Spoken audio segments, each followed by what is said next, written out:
काक्रोश जनता पक्षाची सध्या देशभरात मोठी चर्चा सुरू आहे. मात्र आता एक मोठी बातमी समोर येत आहे. ती म्हणजे काक्रोश जनता पार्टीला मोठा दणका बसला आहे.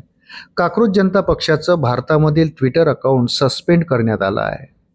याबाबत काक्रोश जनता पक्षाचे अभिजित दिपके यांनी पोस्ट करत माहिती दिली आहे. अपेक्षेप्रमाणे काक्रोश जनता पार्टीचं भारतातील ट्विटर अकाउंट सस्पेंड झाल्याचं त्यांनी म्हटलं आहे. सरन्यायाधीश सूर्यकांत यांनी देशातील तरुणाई झुरळाप्रमाणे असल्याचं म्हटलं होतं. त्यानंतर सरन्यायाधीश सूर्यकांत यांच्या या वक्तव्याचा निषेध करण्यासाठी देशात काक्रोश जनता पार्टीची स्थापना करण्यात आली. काक्रोश जनता पार्टीने सोशल मीडियावर धुमाकूळ घातला आहे. अवघ्या 5 दिवसामध्ये या पार्टीने सोशल मीडियावर कोट्यावधी फॉलोअर्स मिळवले आहेत. इंस्टाग्रामवर 10.5 मिलियन आणि ट्विटरच्या जवळपास 1,60,000 पर्यंत या पार्टीच्या फॉलोअर्सची संख्या पोहोचली आहे. मात्र या पार्टीला आता मोठा धक्का बसला आहे. भारतातील ट्विटर अकाउंट सस्पेंड करण्यात आला आहे. याबाबत काक्रोश जनता पक्षाचे अभिजित दिपके यांनी पोस्ट करत ही माहिती दिली. अपेक्षेप्रमाणे काक्रोश जनता पार्टीचं भारतामधील ट्विटर अकाउंट सस्पेंड करण्यात आल्याचं त्यांनी म्हटलं.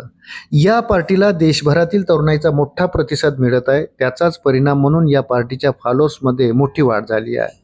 या पार्टीची स्थापना भारताचे सरन्यायाधीश सूर्यकांत यांच्या विधानानंतर अभिजित दिपके यांनी केली आहे. सध्या ही पार्टी देशभरात चर्चेचा विषय ठरला आहे. धर्मनिरपेक्ष, समाजवादी, लोकशाहीवादी, आळसी हे या काक्रोश जनता पार्टीचे घोषवाक्य आहे. दरम्यान अवघ्या 5 दिवसामध्ये या पक्षाला एवढी प्रसिद्धी मिळाल्यानंतर आता या पार्टीची पुढील वाटचाल नेमकी कशी असणार असाही अनेकांना प्रश्न पडला आहे. यावर अभिजित दिपके यांनी प्रतिक्रिया दिली आहे.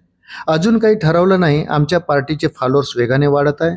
आधी सर्वांच्या समस्या समजून घेणार, प्रश्न समजून घेणार, त्यानंतर पुढची दिशा ठरवू, असं अभिजित दिपके यांनी म्हटलं आहे. अशाच नवनवीन अपडेटसाठी व्हिडिओला लाईक आणि चॅनलला सबस्क्राईब जरूर करा. धन्यवाद.